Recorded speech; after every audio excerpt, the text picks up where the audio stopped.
Good evening. Breaking news.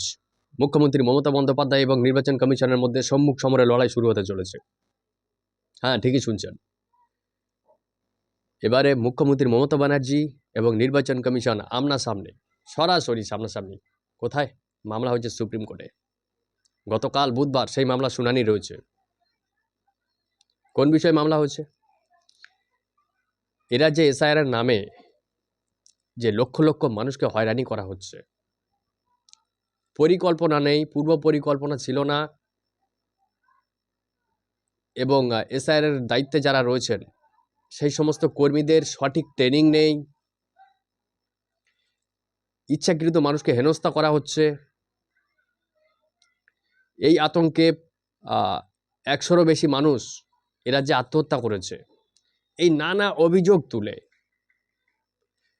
Supreme কোর্টে মমতা বন্দ্যোপাধ্যায় নিজেই মামলা করেছেন কমিশনের বিরুদ্ধে। আগামীকাল বুধবার সেই মামলা শুনানি রয়েছে। তার আগে সোমবার গতকাল নির্বাচন কমিশনের সঙ্গে মমতা বন্দ্যোপাধ্যায়ের যে দিল্লিতে বৈঠক হওয়ার কথা ছিল, বৈঠক তো হয়েছে, কিন্তু সেখানকার নেট ফলাফল শূন্য। বৈঠকের মাঝেই মমতা বন্দ্যোপাধ্যায়, আমাদের কথা শোনা হচ্ছে না, আমাদের প্রশ্নের জবাব দেওয়া হয়নি, এই অভিযোগ তুলে বয়কট করে বেরিয়ে এসেছেন। মমতা বন্দ্যোপাধ্যায়ের সঙ্গে ছিলেন অভিষেক ব্যানার্জি, কল্যাণ ব্যানার্জি, আরও ছিলেন এসআইআরের ক্ষতিগ্রস্ত, আত্মহত্যা করেছেন এমন পরিবারের ১২ জন সদস্য।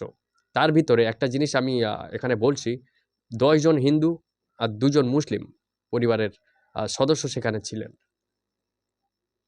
মুখ্যমন্ত্রী মমতা ব্যানার্জির এ রাজ্যের প্রশাসক হঠাৎ করে এভাবে রণদেহী মনোভাব কেন দেখাচ্ছেন উনি এসআইআর নিয়ে? কেউ প্রশ্ন করছেন যে মুখ্যমন্ত্রী মমতা ব্যানার্জি, ওনার ভূমিকা দেখে মনে হচ্ছে উনি বিরোধী নেত্রী, উনি শাসক দলের একজন মুখ্যমন্ত্রী নন, উনি বিরোধী নেত্রী। আজও উনি সুর চড়িয়েছেন। আজকে মঙ্গলবার সাংবাদিক বৈঠকে মুখ্যমন্ত্রী মমতা ব্যানার্জি সুর চড়িয়েছেন কমিশনের বিরুদ্ধে। চোখা চোখা শব্দতে উনি আক্রমণ করেছেন।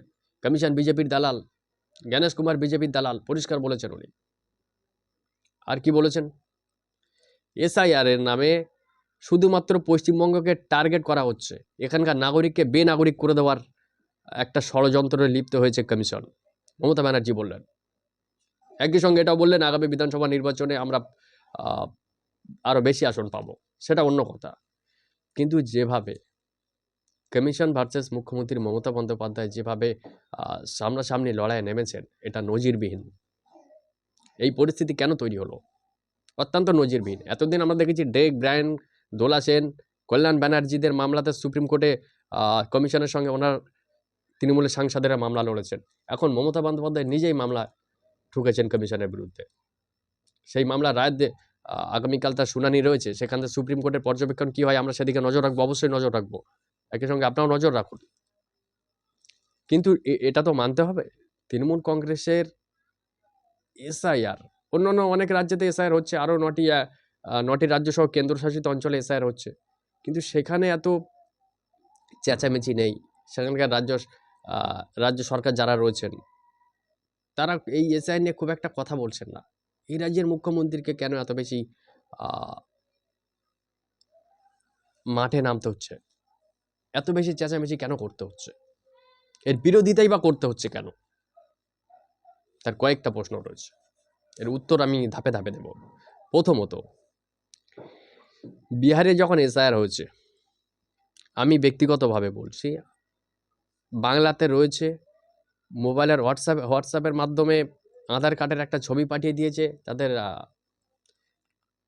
চূড়ান্ত তালিকাতে নাম চলে এসেছে, এবং পরবর্তীতে গিয়ে তারা নির্বিঘ্নে বিহার বিধানসভা নির্বাচনে ভোট দিয়ে চলে এসেছে। আমি ব্যক্তিগতভাবে বলছি, এটা বিহারের ক্ষেত্রে এসআইআরের এই নিয়মটা এত সহজ, আর বাংলার ক্ষেত্রে এত কঠিন কেন? এখানে সশরীরে একটা মানুষ 1 থেকে 3 বার চলে যাচ্ছে, একাধিকবার এক একজন মানুষকে যেতে হচ্ছে। কেন? কারণটা কি? তাহলে কি এটাই সত্যি যে বিজেপির বেঁধে দেওয়ার টার্গেট পূরণ করছে কমিশন, যে 1 থেকে 1.5 কোটি বাংলাদেশি রোহিঙ্গা আর বেছে বেছে কাদের এ রাজ্যের সংখ্যালঘুদেরকে বেছে বেছে টার্গেট করা হচ্ছে? যদিও সংখ্যালঘুর সঙ্গে সংখ্যাগুরুরাও রয়েছেন, হিন্দু মুসলমান নির্বিশেষে সবাই রয়েছে। কিন্তু কোথাও গিয়ে এতদিন আমিও নিজে ব্যক্তিগতভাবে বলছিলাম এসআইআর হওয়া উচিত। কেন আমাদের রাজ্যে অনুপ্রবেশকারী এসে থাকবেন? ভোটার লিস্ট সংশোধন হওয়া উচিত। কিন্তু এখন কমিশনের যা মতিগতি দেখে মনে হচ্ছে যে শুধু এসআইআর নয়, তাদের মূল উদ্দেশ্য হচ্ছে এ রাজ্যের একটা বড় অংশ মানুষকে বেনাগরিক করে তোলা, এবং সরাসরিভাবে যদি বলি বিজেপিকে যাতে ভোট বাক্সে ফায়দা পৌঁছানো যায় সেই চেষ্টা করছে কমিশন এবং বিজেপি মিলিজুলি করে। তৃণমূল কংগ্রেসের সব দাবির সঙ্গে আপনি একমত নাও হতে পারেন, কিন্তু কিছু দাবি তো সত্যি। আচ্ছা, তৃণমূল ভার্সেস কমিশন সে বিষয়টা জানুন। এ রাজ্যে যে সাধারণ মানুষ, যারা বাঙালি মানুষ, বাঙালি যা রাজ্যের নাগরিক, এরা যে হয়রানি হচ্ছে, কাউকে একবার, কাউকে দুবার, কাউকে তিনবার সশরীরে গিয়ে হাজিরা দিচ্ছেন। তারপরে তো নানা রকম অসঙ্গতি রয়েছে, লজিক্যাল ডিসক্রিপেন্সির যে কথা বলছেন। কারো দেখা যাবে 4 জন সন্তান রয়েছে, তাকে 6 জন সন্তান বলে তাদেরকে নোটিশ দেওয়া হয়েছে। এগুলো তো রয়েছে, এগুলো তো সত্যি কথা। এসআইআর নামে মানুষকে হয়রানি করা হচ্ছে। বিহারে এসআইআর যেভাবে হচ্ছে সেভাবে বাংলাতে হচ্ছে না কেন? বাংলার ক্ষেত্রে এত টাইট কেন? সমস্যা কোথায়?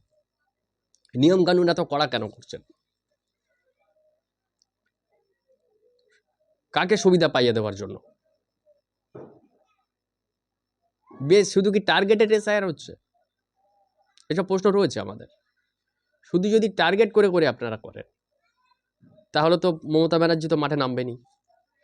বিহারে সুষ্ঠুভাবে এসআইআর সম্পন্ন হলো,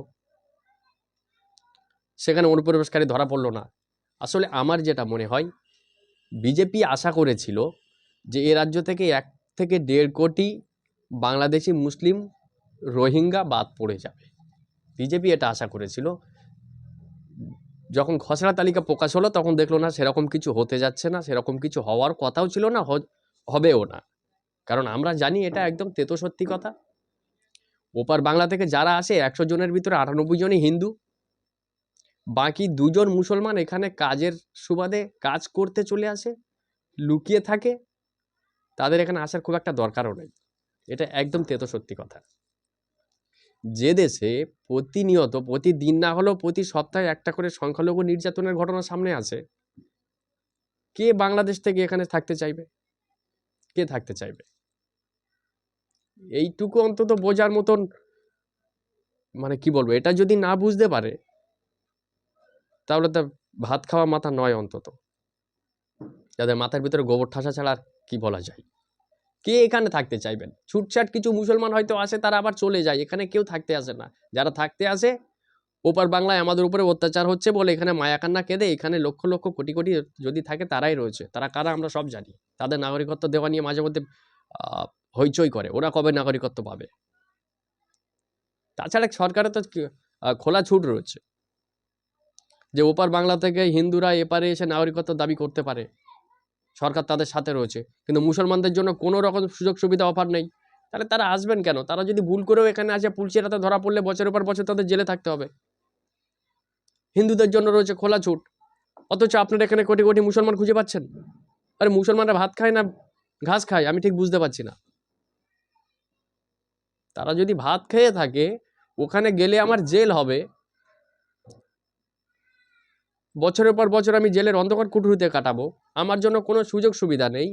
একই সঙ্গে টাকার যে কারেন্সির যে বাংলাদেশের টাকার যা দাম, আমাদের টাকার দাম একেবারেই কাছাকাছি, সেটাতেও বিশেষ কিছু হেরফের নেই। তাহলে কেন আসতে যাবেন? সেটা সবাই জানে, বিজেপি নেতারা জানে, কমিশন জানে।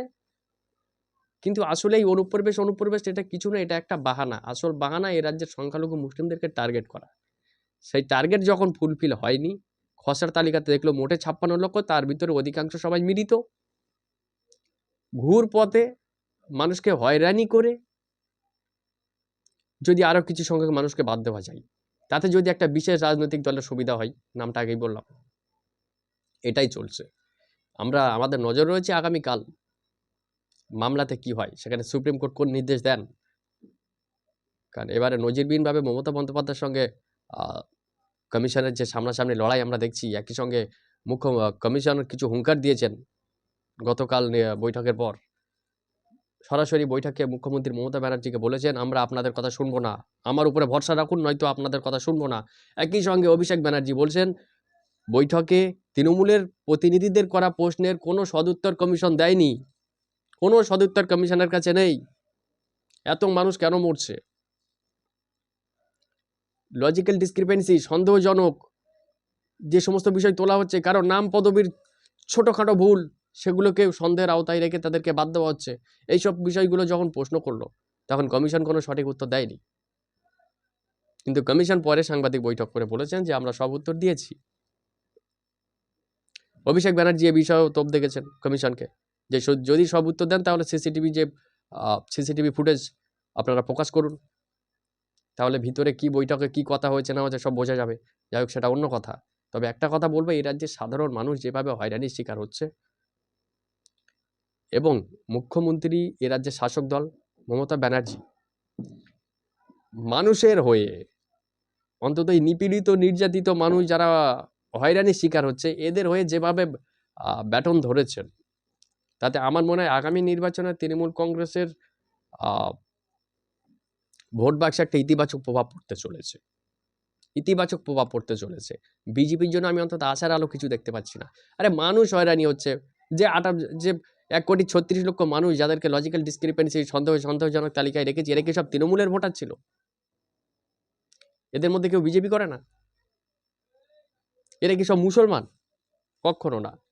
এর ভিতরে প্রচুর সংখ্যক লক্ষ লক্ষ হিন্দু রয়েছে। তাহলে এই মানুষগুলোর জন্য যখন তৃণমূল কংগ্রেস সরকার পথে ঘাটে নেমে শেষ পর্যন্ত কোর্টে টেনে নিয়ে গেছে কমিশনকে, সেখানে বিজেপি মুখে কুলু পেটে বসে রয়েছে আর হিন্দু হিন্দু করছে। বাঙালি হিন্দু এত বোকা, যেটা মনে করছেন আমার মনে হচ্ছে অত সহজে হবে না, অত সহজে হবে না। আবারও আগামী বিধানসভা নির্বাচনে দেখবেন অ্যাডভান্টেজ পাবে সেই তৃণমূল কংগ্রেস। বিজেপিকে ওই চেঁচিয়েই পার করতে হবে। কোটি কোটি রোহিঙ্গা বাংলাদেশি যখন খুঁজে পাওয়া না যায়, তখন ঘুর পথে মানুষকে নাগরিককে বেনাগরিক করে দেওয়ার একটা চক্রান্ত চলছে, এটা বলতে হচ্ছে। দর্শক, আজকের প্রতিবেদন আপাতত এই পর্যন্তই। এ বিষয়ে যা বলার আপনারা অবশ্যই কমেন্ট বক্সে বলবেন। ধন্যবাদ।